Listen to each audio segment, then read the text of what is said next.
वंदे मातरम दोस्तों। आज हम वंदे मातरम पे ही बात करेंगे क्योंकि उसकी 150वीं जयंती मनाई जा रही है देश में। और ये एक ऐसा गाना है जो आज भी हमें देश प्रेम से भर देता है। और संसद में इस पे बहस हो रही है। दुनिया के जितने भी देश हैं वो अपने अपने राष्ट्रगान में अपनी संस्कृति को, अपनी सभ्यता को महत्व देते हैं। पर भारत ने जो ये अपनी आत्मा के गीत वंदे मातरम के साथ अपने देश को आवाज देने की कोशिश की, तो कुछ लोगों को ये मंजूर नहीं हुआ। और उन्होंने अपने मजहब के आधार पर इस पर सवाल खड़े किए। पर हमारे उस समय के कुछ देश के नेता भी ऐसे थे जिन्होंने उसे स्वीकार कर लिया और वंदे मातरम के टुकड़े टुकड़े कर दिए। हालांकि उससे कुछ हासिल नहीं हुआ क्योंकि फिर भी विभाजन हुआ। और आश्चर्य की बात यह है कि टुकड़े टुकड़े करके दो पैराग्राफ तो कर दिए, पर वो भी मजहब को स्वीकार नहीं हुआ। और वो तो उन दो पैराग्राफ को भी गाने को स्वीकार नहीं है, दो पैराग्राफ को भी गाने को तैयार नहीं है। तो फिर टुकड़े टुकड़े करने का मतलब ही क्या निकला? तो अब ऐसा नहीं है कि भारत में ही ये ऐसा अनोखा गीत लिखा गया था कि जिसमें भारत की संस्कृति को और भारत की सभ्यता को और उसे मात्रा के रूप में दिखाया गया और देवी के रूप में उससे प्रार्थना की गई। बल्कि विश्व में अनेक देश ऐसे हैं जिनमें उनके धर्म, उनकी संस्कृति के आधार पर राष्ट्रगान लिखे गए हैं। इसमें देखते हैं, देखिए अमेरिका, अमेरिका के भक्त बहुत है देश में। तो अमेरिका का राष्ट्रगान है द स्टार स्पेंगल्ड बैनर, जो क्रिश्चियन थियोलॉजी की स्पष्ट प्रेरणा से भरा हुआ गीत है। इसकी अंतिम पंक्तियां खुले शब्दों में क्रिश्चियन ईश्वर से प्रार्थना करती हैं। क्या कहता है? And this be our motto, in God is our trust. इसका अनुवाद ये है कि ये हमारा आदर्श है कि गॉड में हमारा विश्वास है। और विजयी सितारों से सजा ये झंडा लहराएगा स्वतंत्र लोगों की भूमि पर और बहादुरों के घर पर। अब अमेरिका खुद को सेकुलर कहता है, पर उसके राष्ट्रगान में क्रिश्चियन गॉड की वंदना की गई है। पर वहां पर कोई इसका विरोध नहीं करता, मजहब विरोध नहीं करता, ना वहाँ के नेता इसे स्वीकार करते, ना अपने राष्ट्रगान को तोड़ते मरोड़ते हैं। वहाँ का कोई राजनीतिक दल अपनी सांस्कृतिक विरासत को काटता छांटता नहीं है। ना कोई सरकार अपने राष्ट्रगान को मजहब की आपत्ति से बदलती है। और अच्छी बात यह है कि अमेरिका के राष्ट्रगान की ये जो पंक्ति है, इन्हीं से प्रेरित होके उनका राष्ट्रीय वाक्य भी बना, in God we trust.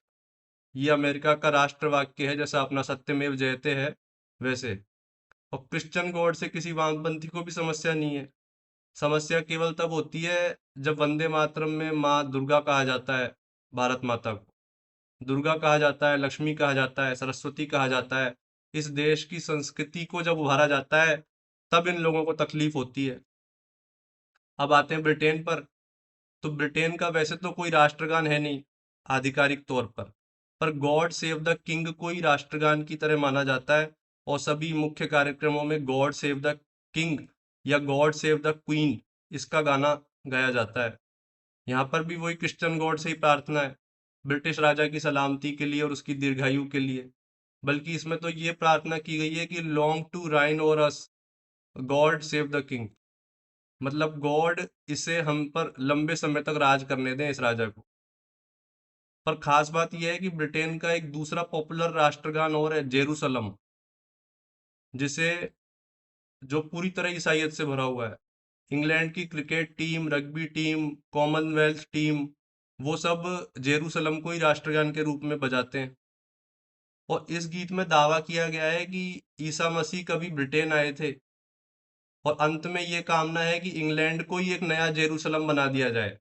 I will not cease from mental fight, nor shall my sword sleep in my hand, till we have built Jerusalem in England's green and pleasant land.